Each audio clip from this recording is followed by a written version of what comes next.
I'm Lennard and I've been riding for 10 years. But my dad grew up on the pretty old school family farm and bikes were never accepted.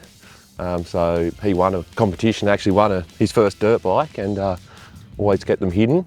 And I've sort of just adopted that sort of thrill to want to ride and do things. So yeah, no, just agricultural life is sort of what's brought it in.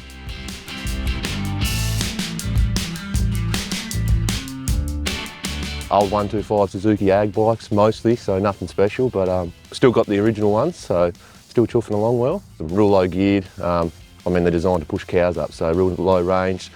We made fishing poles so we could just sneak down to the dams and stuff like that. But yeah, no, pretty comfy, nice big wide seat. So yeah, beautiful bikes.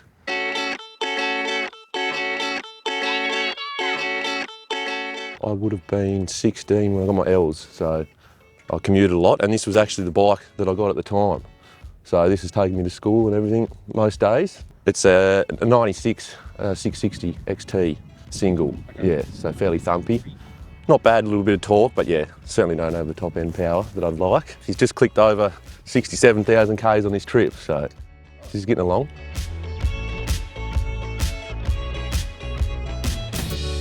Mostly West Coast stuff because of the windy roads, but then you've got the option to go off-road, so always gravel's a bit of fun on these type of bikes. Pretty much just try and get the nicest view. We do a little bit of sand stuff, but the old Tenere here lacks a little bit of power, so I tend to stick to sort of free-flowing gravel is my main aim.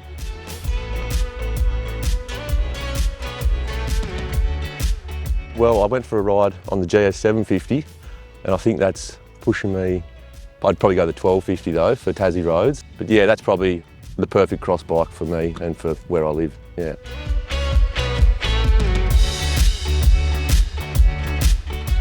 I'd go from Rihanna down through Hampshire, do the Hellier Gorge, and then probably back down Arthur River, a little bit of gravel, a little bit of beach, yeah, and then into Granville Harbour and probably pull up for the night and have a fish.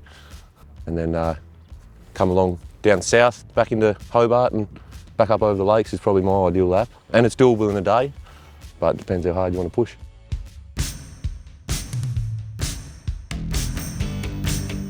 I'd actually love to go to Thailand in the near future, buy just a little 125 or something and just load the bags up and just point one direction and go, yeah.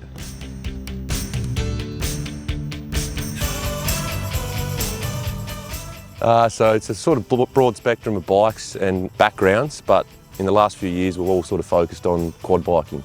So we often trailer our bikes within an hour most trips, yeah, unload and pretty much find our own tracks.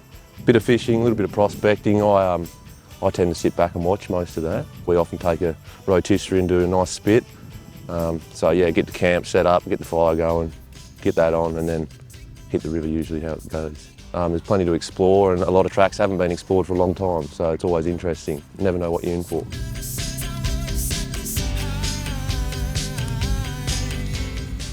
I just think that the world's so busy, and even though you can be riding fast, it just sort of, you slow down. So it's nice just to get away, even though it is within an hour from home. It's a little bit more remote, not great phone reception, so you can just sort of draw back in and just relax for a little while. I can definitely vouch for riding around Tassie, and if you haven't done it yet, add it to your bucket list. Now check out this playlist over here of other riders we met while we were down there.